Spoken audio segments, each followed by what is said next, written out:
অভিনন্দন, শুভেচ্ছা আর একটি ক্লাসে। তো আজকের আলোচনার বিষয় হবে রেঘোসল মৃত্তিকা।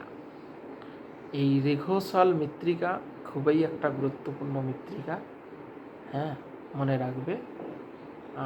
সাধারণত ক্রান্তীয়, উপক্রান্তীয় অঞ্চলে এবং মরুপ্রায় অঞ্চলে গড়ে ওঠে এই রেঘোসল মৃত্তিকা। হ্যাঁ, খুব একটা গুরুত্বপূর্ণ মৃত্তিকা। আমরা যদি দেখি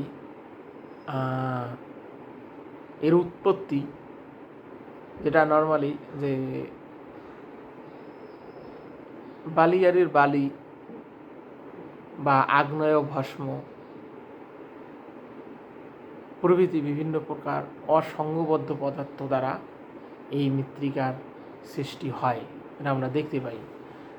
স্তরবিন্যাস যেমন ভৌত প্রক্রিয়া সীমিত বলে রেঘোসল মৃত্তিকার স্তর বিভাজন সম্পূর্ণ হয় না, যেটা আমরা দেখতে পাই।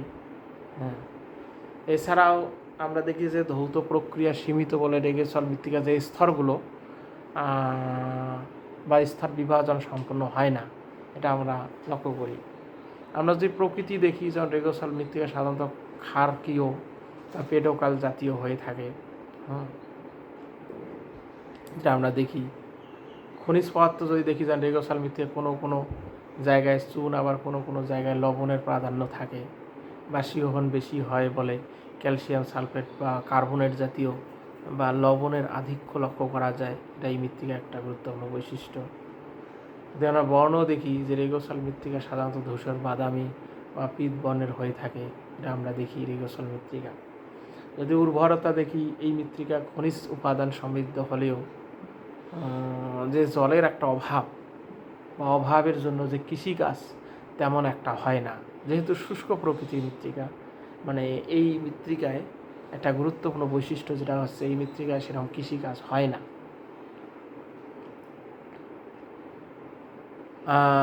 এই মৃত্তিকা আমরা যেটা দেখতে পাই, যে যদি খনিজ উপাদান হিসেবে দেখি, যে চুন, কোনো কোনো জায়গায় চুন দেখা যায়, আবার কোনো কোনো জায়গায় সোডিয়াম ক্লোরাইড বা লবণের প্রাধান্য দেখা যায়।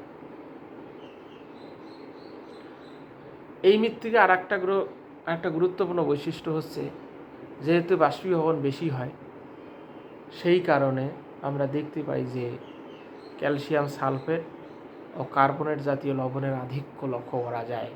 এটা এই মৃত্তিকার একটা গুরুত্বপূর্ণ বৈশিষ্ট্য হিসাবে আমরা দেখি।